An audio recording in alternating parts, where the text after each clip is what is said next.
एक बात ध्यान रखिए, समुद्र का सबसे बड़ा गुण यही है कि वो घटते हुए चंद्र को देखकर दुखी होता है और बढ़ते हुए चंद्र को देखकर प्रसन्न होता है। सबसे बड़ी प्रसन्नता ये जब व्यक्ति के जीवन का अहंकार, अभिमान निकल जाता है, तो ये विश्वास मानिएगा कि आपके भीतर से विष निकल गया। क्या निकल जाना चाहिए? अहंकार।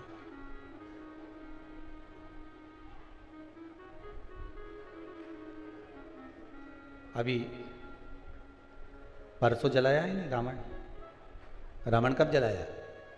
अरे बोलो तो जम के, परसों।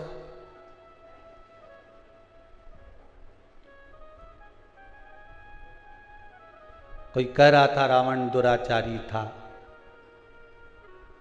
ठीक है, पापी था, ठीक है,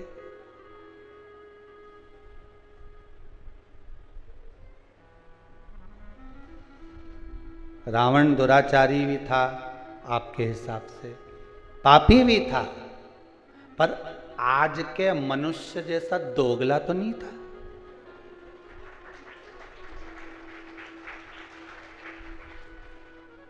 वो पापी था अपनी जगह पर, वो दुराचारी था अपनी जगह पर दोगला नहीं था। आज के जमाने में तो मालूम ही नहीं पड़ता, रावण के 10 मुंह थे वो तो दिखते थे। आज के जमाने में व्यक्ति के कितने मुंह है नजर ही नहीं आते, वो दिखते ही।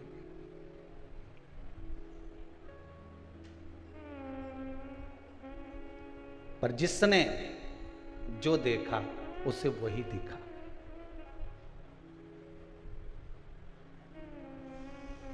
रावण ने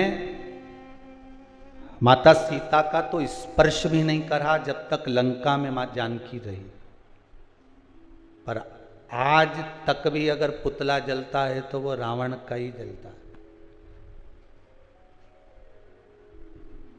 पुतला सही मायने में जलना था तो दुर्योधन और दुशासन का जलना था, जिसने तो चीर खींच दिया था।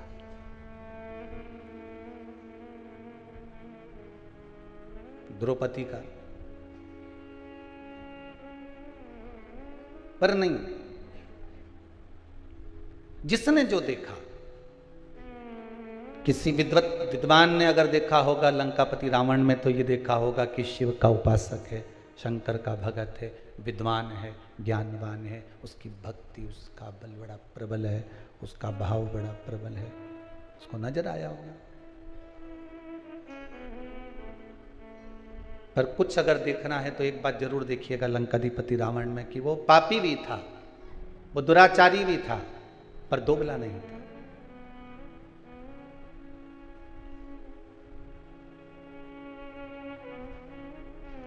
जो किया राम जी सम्मुख में है रावण के, और कितना सुंदर बात है महाराज जी।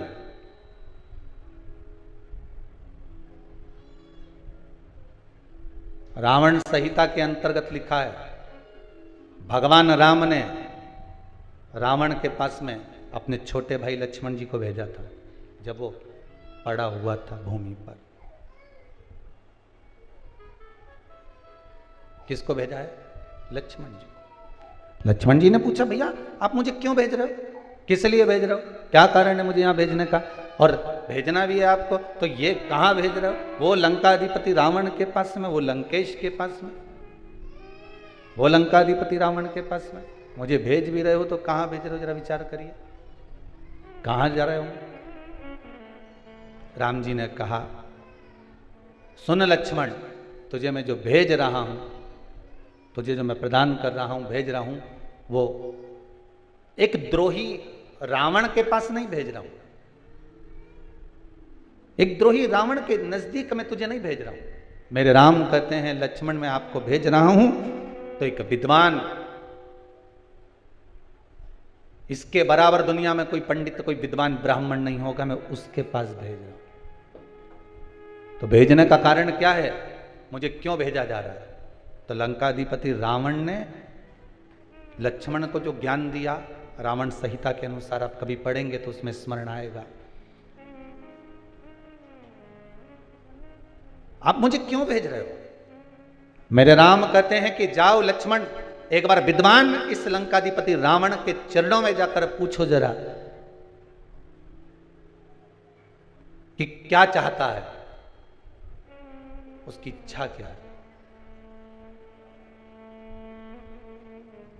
थोड़ा ज्ञान की बातें करिए आप। लक्ष्मण जी गए और रावण के पास में सिर के पास जाके खड़े हो गए। रावण ने देखा कि लक्ष्मण आए तो रावण ने अपना मुंह फेर लिया इधर। अब इधर मुंह फेरा तो लक्ष्मण जी को गुस्सा आ गया। लक्ष्मण जी दौड़कर फिर भैया के पास में गए। क्या भैया, कहाँ भेज दिया आपने उस रावण के पास में, लंकाधिपति के पास में? इतना अहंकार उसको कि मुझे देखकर उसने मुंह फेर लिया। तो राम जी ने कहा, लक्ष्मण एक बात बता, गुरु जी के पास ज्ञान लेने जाते हैं तो उसके चरणों में बैठते हैं कि उनके सिर पे बैठते हैं? लक्ष्मण जी बोले उनके चरणों में बैठते हैं। तो तू रावण से ज्ञान लेने गया था तो चरणों में खड़ा था कि सिर पे खड़ा था? लक्ष्मण बोले मैं सिर के पास खड़ा था। राम जी बोले अब चरणों में जाके खड़े हो, जाओ चरणों में जाओ।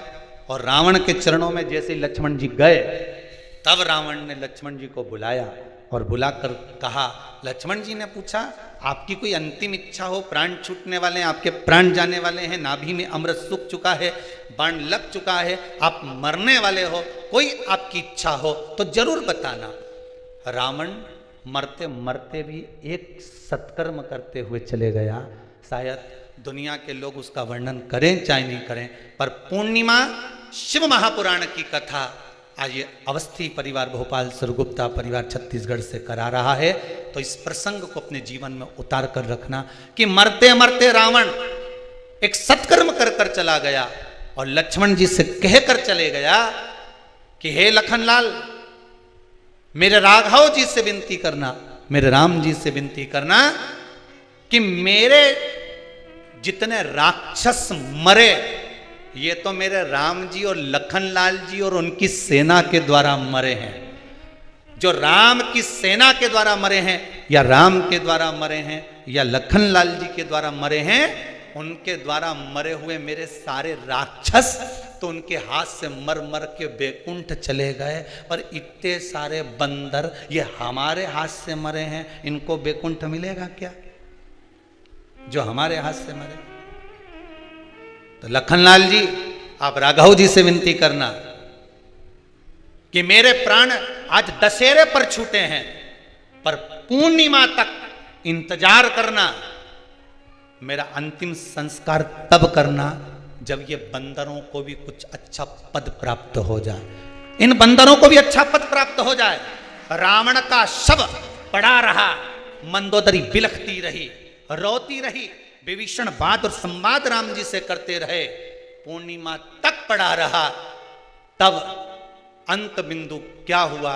जब पूर्णिमा का चंद्र आया तब राघव जी ने कहा, ए चंद्रदेव, आप शंकर जी के मस्तक पर विराजमान हो, कृपा करो, इन रावण के साथ वालों का उद्धार तो मेरे हाथ से मरते से ही हो गया, बस इतनी कृपा और कर दीजिए कि आपकी चंद्रमा की अमृत की बूंद इन बंदरों पर गिरा दीजिए, जिससे ये पुनः जीवित हो जाए, इनको अमृत तत्व मिल जाए। ये भक्ति का तत्व है, ये भक्ति का तत्व है। रावण के तब अंतिम संस्कार हुआ। अब सोचिए, जाते जाते भी भलाई का काम करके जा रहा है। और आज के जमाने में व्यक्ति जाते जाते भी पूरे झगड़े का काम करके जाता है। लिख के जा रहा हूं, ये मेरे शरीर को हाथ नहीं लगा, ये मुझे छुए नहीं। अरे ऐसा कहां का काम? जरा सा झगड़ा हो ही नहीं तो तुम लड़ाई में कह दो, मैं तो पांव नहीं धरूंगा तेरे यहां और तेरा मुंडा नहीं देखूंगा और मैं तेरे यहां आऊंगा नहीं। अच्छा, तुम जैसे संसार के लोगों से लड़ाई करो कि तो मैं तेरे यहां आऊंगा ही नहीं, ऐसी लड़ाई एक आध दिन तुम महादेव से कर लो कि मैं तेरे यहां आऊंगा ही नहीं, तो महादेव के नहीं आएगा तो बांध के लाएंगे, पर आना तो पड़ेगा। ऐसी लड़ाई तुम कर लो भगवान से कि मर जाऊंगा पर तेरे यहां नहीं आऊंगा। संसार के लोगों से लड़कर तो कह सकते हो कि मैं तेरे यहाँ नहीं आऊंगा, झगड़ा कर लिया, लड़ लिए, बोल दिया, अपशब्द ताने कह दिया, पर भगवान से लड़कर कह दे तो कम की हम तुम्हारे यहाँ नहीं आएंगे, जाओ तुमसे जो बन जा कर लो, जाओ कर लो। भगवान से कौन लड़ा? अमृत की वो बूंद है चंद्रमा, बरसा रहा। महाराज शिव महापुराण की कथा कर रहे हैं। शंकर नाम में वो अमृत छुपा हुआ है। क्यों कहते हैं महामृत्युंजय? क्यों कहा गया?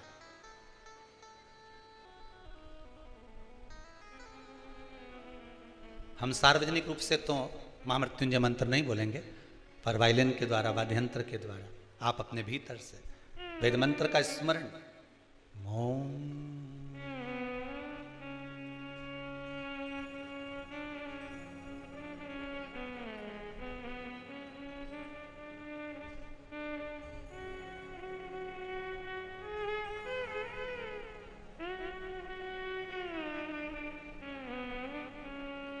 इसमें अमृत छुपा है।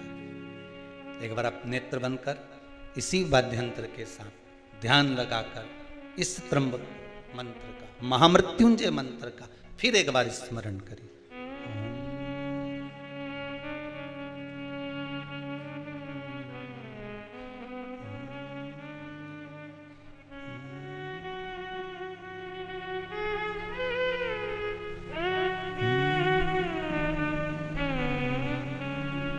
ये वो मंत्र है, शिव का अमृत तत्व इस महामृत्युंजय मंत्र के अंदर छुपा हुआ है। शिव का अमृत मंत्र। अगर किसी का एक्सीडेंट हो जाए, शुगर बीपी बढ़ गया, कोई बड़ा रोग आ गया, तो सबसे पहले आप पंडित देवता को बुलाकर, ब्राह्मण देवता को बुलाकर, अपने नगर के पुरोहित, ब्राह्मण आदि जोगी सन्यासी जो भी है उनके पास में जाकर पूछोगे, गुरुदेव जरा पत्रिका देखिए, पत्रिका देखकर मेरे दादाजी का, मेरे पिताजी का, मेरी माताजी का, मेरे भाई का, बंधु का, सखा का, पति का, पत्नी का, बेटे का, पुत्र का, जरा देखकर बताओ कि इसका ग्रह क्या चल रहा है। और कह दिया इसके ग्रह तो सब ठीक है। नहीं नहीं गुरुदेव, इसको कष्ट बहुत है, बहुत कष्ट में। किसी भी ब्राह्मण देवता से पूछोगे, नगर के किसी ब्राह्मण जन से आप पूछोगे, किसी विद्वान पंडित जी से आप पूछोगे, तो वो अगर शरीर में कष्ट है, रोग है, बीमारी है, बड़ी विपदा आन पड़ी है, तो कोई तुमसे नहीं कहेगा कि कनक धारा का पाठ करिए, कोई तुमसे ये नहीं कहेगा कि श्री सूक्त का पाठ करिए, कोई तुमसे ये नहीं कहेगा कि पुरुष सूक्त का पाठ करिए। अगर विपदा भरी है, रोग बड़ा है, तकलीफ बड़ी है, कष्ट बड़ा है, तो कोई तुमसे ब्राह्मण जन, विप्रजन, विद्वान पंडित जन एक बात जरूर कहेंगे कि महामृत्युंजय का अनुष्ठान करवा लीजिए। क्यों? महामृत्युंजय के उस मंत्र में क्या छुपा है? महामृत्युंजय के उस मंत्र में है क्या? तो महामृत्युंजय के उस मंत्र में चंद्र और शिव का अमृत तत्व छुपा हुआ है।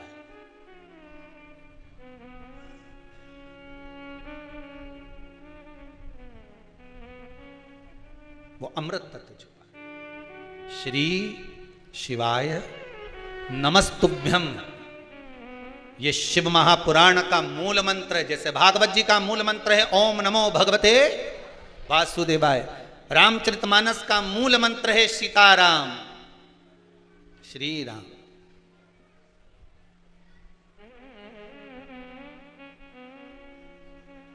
शिव महापुराण का मूल मंत्र है श्री शिवाय नमस्ते। इस मंत्र में कुछ तो सुख होगा। ये किसी ने पर्चा लिखकर भेजा है, देखिए पर्चे तो आए हैं पर हम पढ़ नहीं पाए हो ज्यादा।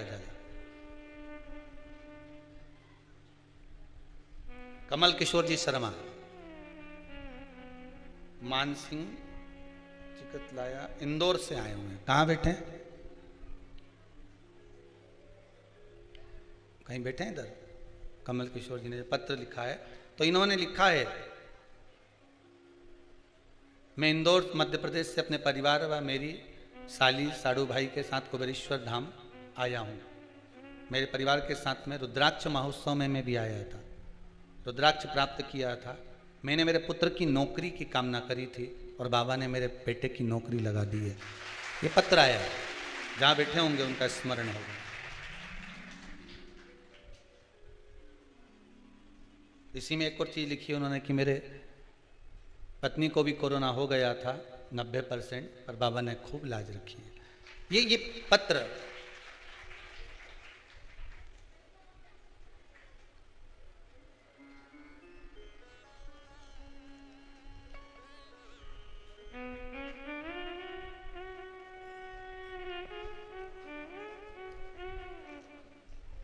शिव देने वाला, शिव लेने वाला। शंकर के नाम में, शिव नाम में अमृत तत्व की प्राप्ति, अमृत छुपा। आप जब फ्री रहा करो, हम तो कहेंगे कुबेरेश्वर धाम में अगर आए हो, कुबेरेश्वर धाम में अगर पहुंचे हो और बाबा की कथा सुनने के लिए आए हो, तो जितना देर आपको समय मिला करे एकांत में बैठकर, कुबेरेश्वर धाम की कंकर में शंकर है, बैठकर, नहीं आए जिस जगह पर बैठकर कथा सुन रहे हो, भोजन बनाते हुए, सोफे पर बैठकर भोजन करते हुए, क्योंकि ये समय 11 बजे से 2 बजे का समय तो खाने का भी निपटाने का भी है, तो आप जिस जगह पर हो उस जगह पर बैठकर शंकर की कथा का स्मरण करते हुए, नाम जाप करते हुए, नाम मंत्र बोलते हुए, श्री शिवाय नमस्तुभ्यम, इस मंत्र का स्मरण करते रहो, जपते। शिव मंत्र है। शिव महापुराण की कथा कर रही है। लंकाधिपति लंकेश, रावण भी अहंकार था, रावण में अभिमान था, दुराचारी भी था मान सकते हैं, पापी भी था मान सकते हैं कि उसने पाप कर्म करा, माता सीता का हरण करा, सब कुछ मानते हैं कि करा होगा, किया होगा, सब मानते। पर अहंकार, अभिमान, अहम व्यक्ति का जब जाता है तो व्यक्ति आप रूप निर्मल होता चलेगा। जब अहंकार जाता है तब निर्मलता जाती है। होता है कभी कभी गुल्लक, किस किस के यहाँ पर गुल्लक, बच्चे लोग जो पैसा डालते हैं, है किसी किसी के यहाँ? आप लोगों के यहाँ जितने लोग आस्था पर कथा सुन रहे हैं, एक छोटे से बच्चा, छोटा बच्चा एक गुल्लक तैयार करता है, उस गुल्लक में रुपया डालता जाता है, पैसा डालते जाता है, गुल्लक में रुपया पैसा भरते जाता है, पैसा डाल रहा है, रुपया डाल रहा है। पर विचार करिएगा, एक दिन गुल्लक को अहंकार आ जाए कि जितने रुपए डले हैं सब मेरे। बोलो सही बात है? ये गुल्लक के हैं क्या? है? और एक दिन गुल्लक को अहंकार आ जाए कि जितना रुपया डाला ये सब मेरा है, इसमें जितना पैसा पड़ा सब मेरा है, और गुल्लक को अहंकार आ जाए, और एक दिन कहीं का व्यक्ति आए और छोरे ने जो गुल्लक उठाई ने उनके 2 दोचा फेंका ने, पैसा सब निकल के बाहर आया। तब गुल्लक को समझ में आया कि जब तक मैं फूटी नहीं, जब तक मुझे फोड़ा नहीं, जब तक मुझे तोड़ा नहीं, जब तक मैं टूटी नहीं, तब तक ये धन मेरा था। गुल्लक को अभिमान था जब तक धन मेरा था, और जैसी टूट गई फिर समझ में आया कि ये धन मेरा नहीं था, मैं तो गुल्लक थी, इकट्ठा कर रही थी, दूसरे के लिए जोड़ रही थी, और एक दिन जिसके लिए जोड़ा उसी ने मुझे, हर जम के तो बोलो, तोड़ा। मैंने जिसके लिए जोड़ा उसी ने मुझे तोड़ा, और तोड़ा तो मैंने जिंदगी भर इसी के लिए जोड़ा था, मुझे छोड़ना पड़ेगा, देना पड़ेगा। गुल्लक की कथा नहीं, अपन सब की कथा है। जैसे गुल्लक में 5-5 रुपया, 2-2 रुपया, 10-10 रुपया, 50-50 रुपया, 100-100 रुपया, 1000-1000, 2000, ये सब जोड़ जोड़ कर जो हमने रखा गुल्लक में, उसी तरह हम गुल्लक की तरह हैं। एक छोटा सा प्लाट है, खरीद लो, थोड़ा सा बना लो, किसके लिए? बच्चे बड़े होंगे उसमें रहेंगे। गुल्लक की तरह हम भी जोड़ना है। साड़ी मिली माई कैसे? नी पहनी, अच्छी थी, बेटी के लिए रख दी, और अच्छी थी, बहू को चढ़ावे में चढ़ा देंगे। रकम ले रही हूं दिवाली पर, ऐसी रकम लूं कि बहू के चढ़ावे में चढ़ जाए, ऐसी रकम लूं कि बेटी के काम में आ जाए, ऐसी रकम लूं कि छोरा पहन ले, ऐसी रकम लूं कि छोरी पहन ले। अब हम गुल्लक की तरह पैसा जोड़ रहे हैं, जोड़ रहे, जोड़ रहे, और जिसके लिए जोड़ा एक दिन उसी ने तोड़ा। जिस चीज का तुमको अहंकार होगा, जिस चीज का तुमको अभिमान होगा, सबसे पहले परमात्मा उसको खींच लेगा। काया का अहंकार करोगे तो सबसे पहले काया जाएगी, धन का अभिमान करोगे तो सबसे पहले धन जाएगा। सबसे ज्यादा अहंकार होता है इन दांतों को खाने का, सबको कट खाऊंगा, सबको चबा जाऊंगा। पूरे शरीर में सबसे पहले यही जाए, पूरे शरीर में।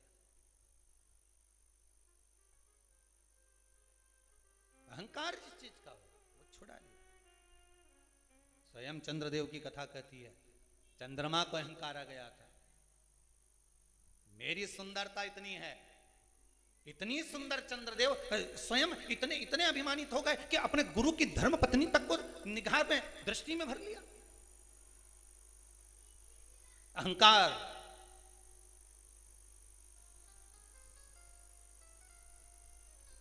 अहंकार जब आता है व्यक्ति समझ नहीं पाता है।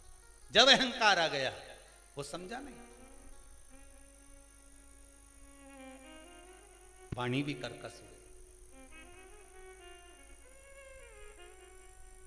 कौवा और कोयल दोनों में सबसे अच्छा कौन बोलता है?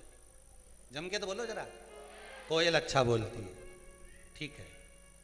कौवे ने तुम्हारा कुछ बिगाड़ा क्या? अरे बोलो तो जम के। नहीं। कोयल ने तुमको रिश्वत दी क्या? तो फिर तुमने कोयल का नाम क्या को लिया है? कोयल ने ना तो तुमको रिश्वत दी, कोयल ने ना तुमको कुछ एक केरी तोड़ के दी, कोयल ने ना तुमको कभी लड्डू लाके दिया, और तुमसे पूछा कि कौवा और कोयल में जोरदार कौन बोले, तो तुम तुरंत बोल दिए, जितने आस्था चैनल पे कथा सुन रहा है तुरंत बोले कोयल अच्छा बोलती है। तो कौवे ने तुम्हारा क्या बिगाड़ा था रे? वो तो बेचारा श्राद्ध में जिमने भी आए, और नहीं आए तो तुम थाली लेके काव काव करता रहा जा। इसके बाद भी तुम्हारा पितरों के नाम से आए जिमने, तो भी तुम्हारे मुंह पे नहीं आया कि कौवा अच्छा बोले। तुम्हारे मुख पे आया तो एक ही बात आई ना, कोयल अच्छा बोले। ना कोयल ने तुम्हें रिश्वत दी, ना मोती दिया, ना लड्डू दिया, ना पेड़ा दिया, ना कपड़े दिलाए, ना एक बार कभी दिवाली पे घूमने गई तुम्हारे साथ। ना वो कोयल कभी तुम्हारे को शॉपिंग मॉल में लेके गई कि कभी एक आध बार हैंडसेट दिला दिया हो, मोबाइल दिला दिया हो। इसके बाद भी तुम्हारे मुख पर नाम आया तो कोयल का आया। कौवे ने तुम्हारा कुछ बिगाड़ा? कभी कौवे ने गाली दी, अपशब्द बोला हो, कभी तुम्हारे लिए आड़ा टेढ़ा करा बोला? कभी नहीं। पर कारण केवल एक था कि कौवा बोलता बड़ा बेकार था और कोयल बोलती बड़ा मीठा थी। बस निवेदन यही है, आप किसी को धन दो मत दो, आप किसी को दौलत दो मत दो, आप किसी को संपदा दो मत दो।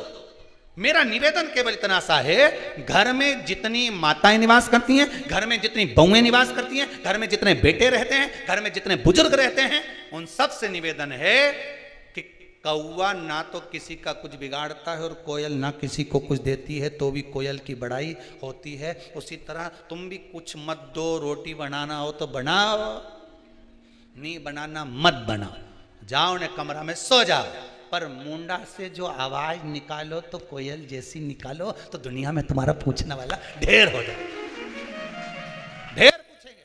बस वाणी की प्रधानता।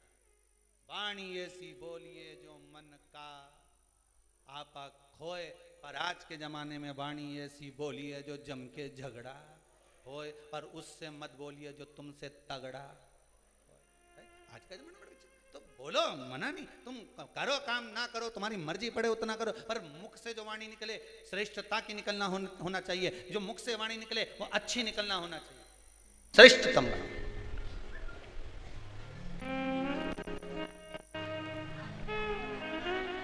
मिठास। महाराज चंद्रदेव अहंकार भी आ गया था तो वाणी भी कर्कश हो गई थी, वाणी भी कर्कश हो गई थी।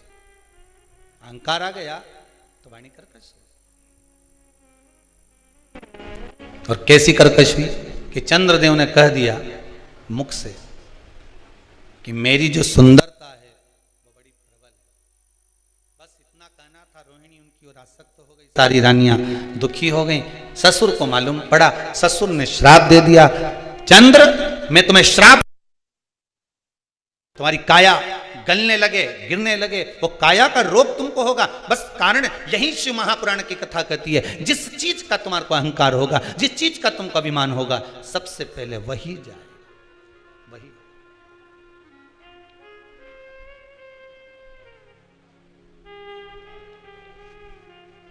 वो कहे ना, धन दौलत बालो सुन लो, एक दिन ऐसा आएगा धन दौलत और माल खजाना सभी पड़ा।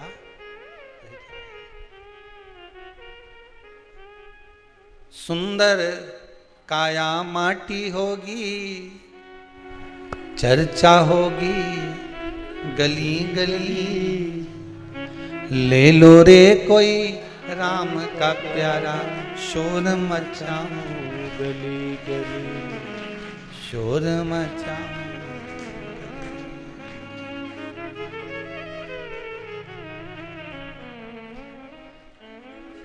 कोठी बंगलों वालों सुन लो,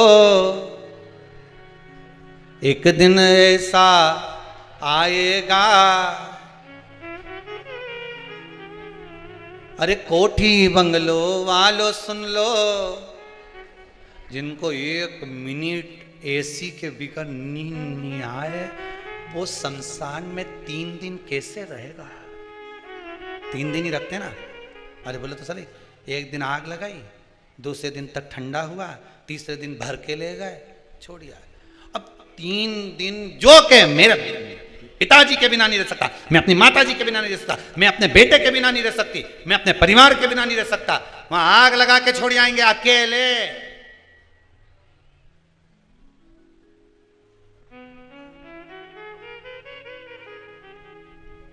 हमारा तो निवेदन है, जो जिसको ज्यादा लगे ना कि मैं बिना एसी के नहीं रह सकता, मैं तो कहीं पे भी जाता हूं तो एसी का कमरा चाहिए, एसी का कमरा, उनसे निवेदन है शमशान में जाने से पहले एक एसी लगवा जाना।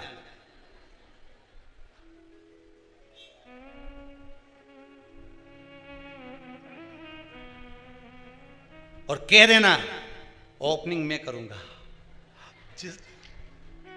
लिख के जाऊंगी, वसीयत में लिखो, बिना एसी के कमरे के में नहीं रह सकता। तो शमशान में बिना एसी के कैसे? तो एसी लगवाओ बेटो से, कैसे शमशान में एसी लगवा।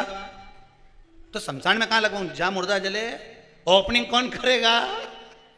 जिस दिन मैं आऊंगा सोऊंगा, 3 दिन में ओपनिंग, बस तू तो लगवा।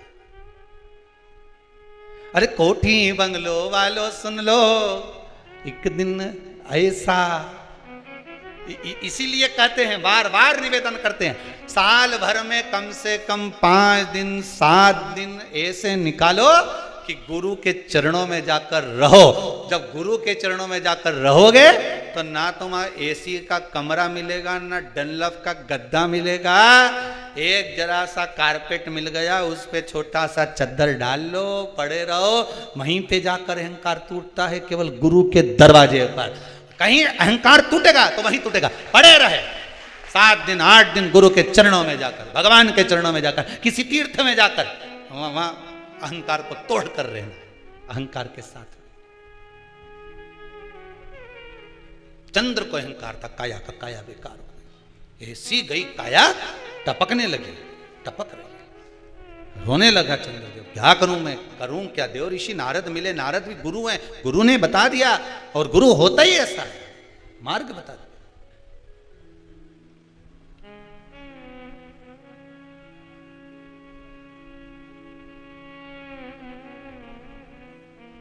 गुरु होता ही ऐसा।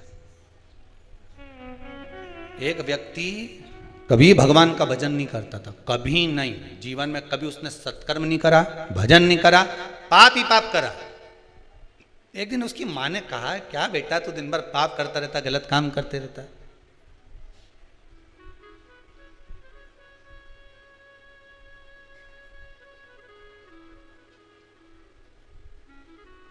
अच्छा देखो, 3 सोते हुए अच्छे लगते हैं, कौन? जम के बोलो। 3 सोते हुए अच्छे लगते हैं। पहले नंबर पर शेर, दूसरे नंबर पर पियक्कड़। अब हंसे क्यों? अब इसमें हंसने की बात क्या, अब उसमें सीधी बात। 3 सोते हुए अच्छे लगते हैं, पहले नंबर पर शेर, दूसरे नंबर पर पियक्कड़, तीसरे नंबर पर सांप। ये तीनों जागते हैं तो गड़बड़ी करते हैं, इसलिए ये तीनों जितने सोते रहते हैं इनको देखकर सोता रहे भगवान, सोता रहे। जंगल में शेर सोता रहे तो तुम्हारा कुछ बिगड़े? अरे बोलो बोलो ईमानदारी से। और अगर शेर जग जाए तो बिगड़े ही बिगड़े, फिर तो सुधरेगी। और दूसरे नंबर पर पियक्कड़ सोता रहे, तब तक भगवान इसको थोड़ा सुना देगा। और जो पियक्कड़ उठा फिर तो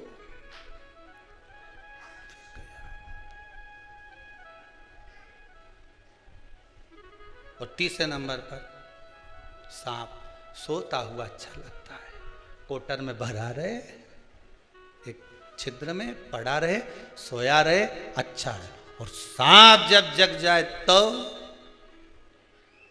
बिना पुंगी के भी पुंगी बच जाए। ये 3 सोते हुए ये जगह तीन ने गड़बड़ी करी, ये गड़बड़ करेंगे, इनको सौन दो। अभिमान जब आया, कहा तो एक कहा पाप कर्म में लिप्त था, माने कहा बेटा कभी पुण्य भी कर लिया कर। कोई पुण्य नहीं करूंगा, मेरे को करना ही नहीं कोई पुण्य, मैं तो पाप ही करूंगा। एक दिन माँ उसको कहीं ले गई गुरुजी के दरवाजे पर, और उसने जाकर गुरुजी के दरवाजे पर भी खूब पाप कर्म करा। किसी को गाली दे, किसी को अपशब्द कहे, किसी को ताने दे, पूरे मोहल्ले का कचरा ला के गुरुजी के आश्रम में डाल दे। गुरुजी भी बड़े परेशान, कहाँ से लिया है इसको।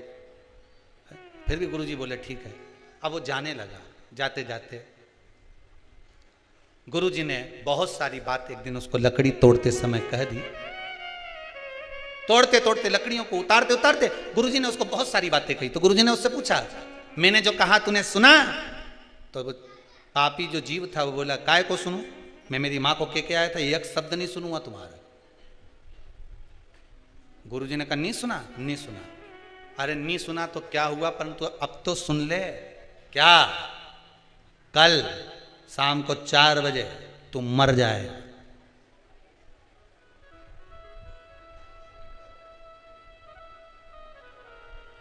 मरेगा ये पक्का है, पर अगर मर भी जाए ना, परमात्मा के सामने भी पहुंच जाए तो परमात्मा से कह देना जो लेने आए उसे एक ही बात कहना। वो पूछेंगे तेरे से कि पहले पुण्य भोगेगा कि पाप भोगेगा, तो कह देना पाप भोगूंगा और पुण्य को मुझे मेरी आंखों से देखना। बस इतना कहना और कुछ मत कहना, जा। अब इसको तो लगा कोई गुरुजी कोई सत्य बोलेंगे कि मैं 4 बजे मर जाऊंगा, और जैसे 4 बजे दूसरे दिन तो निपटी गया, मर गया। मरकर यमराज की कैद में गया तो यमदूतों ने ले जाकर इसको यमराज के सामने खड़ा करा। यमराज ने कहा बता पुण्य भोगेगा कि पाप भोगेगा? तो क्या पाप तो भोगूंगा पर पुण्य अपनी आंखों से देखूंगा। तो दोनों में से पहले क्या करना चाहता है? तो उसने कहा पाप भोग लेता हूं और पुण्य अपनी आंखों से देख लेता हूं, बस बता दो। अब इतने में यमराज ने कहा ये कोई बात होती है कि पुण्य अपनी आंखों से देखेगा? मर गया क्या पुण्य क्या खाक देखेगा? नहीं, मैं तो अपनी आंखों से देखूंगा। यमराज इसको ले गए, इसको नरक का भोग भुगताते भुगताते भगवान ब्रह्मा जी के पास पहुंच गए। ब्रह्मदेव ने पूछा हुआ क्या? प्रभु समझ में नहीं आ रहा है, ये एक ही बात लेकर बेटा कि पाप का भोग भोगूंगा और पुण्य अपनी आंखों से देखूंगा। अब ये मर के आ गया तो क्या पुण्य क्या खाक देखेगा? ब्रह्मा जी बोले तुम अपने काम में लग जाओ, मैं सब निपट लूंगा। ब्रह्मा जी ने उसको रोक लिया, भैया क्या बात है? उसने कहा बस एक ही बात है, मेरे को पुण्य अपनी आंखों से देखना और पाप भोगना है। तो ब्रह्मा जी ने कहा तुमने पाप भोग लिया ना? हाँ भोग लिया, अब पुण्य दिखा दो।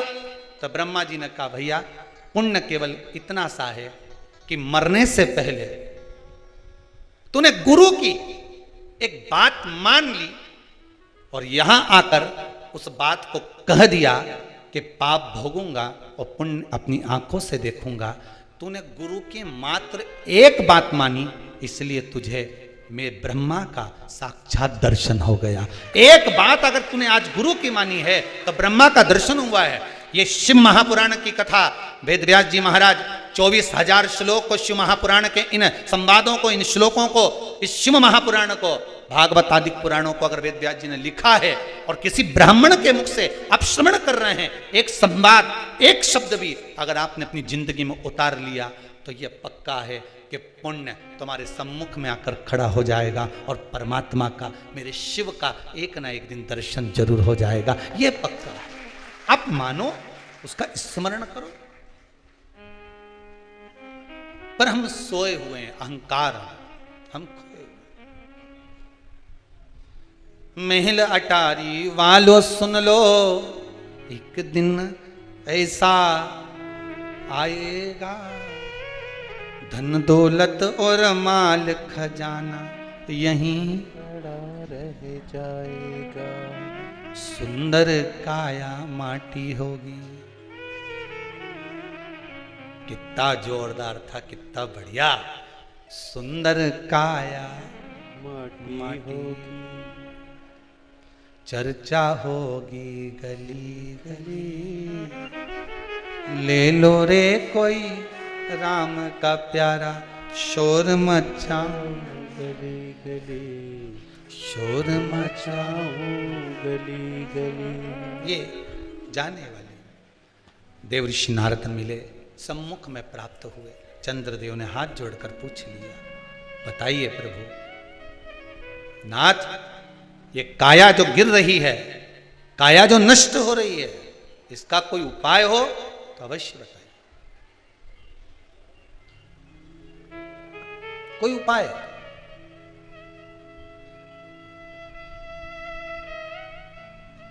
एक बात ध्यान रखिएगा, यदि काया का रोग हो गया, मान लो शरीर कहीं से सफेद पड़ रहा है, कहीं से काला पड़ रहा है, शरीर में से खाल की फुकड़ी निकलना प्रारंभ हो गई हो, शरीर में काले काले चट्टे पड़ना चालू हो गए हों, या कोई विशेष रोग हो गया, कोई विशेष। एक सुंदर बात लिखी है इस पत्र में।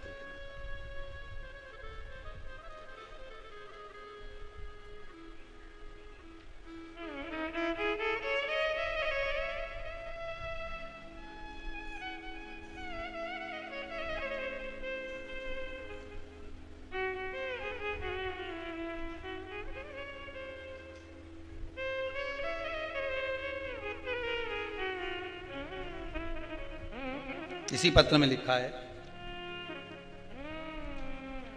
इनके कोई रिश्तेदार को ब्लैक फंगस की बीमारी हो गई थी महाराज। एमबॉय हॉस्पिटल में इंदौर में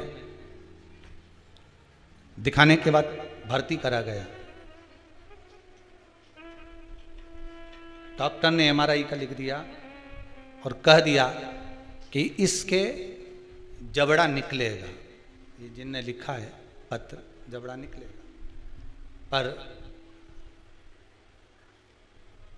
ऑपरेशन रूम में भी ले गए, इसमें लिखा है। ये पत्र हम यहीं छोड़कर जाएंगे, आप बाद में पढ़ते रहना। हमारी आदत में जो भी पत्र आप लोग भेजते हो हम यहीं छोड़कर चले जाते, बाद में मर्जी पड़े तो पढ़ते रहना।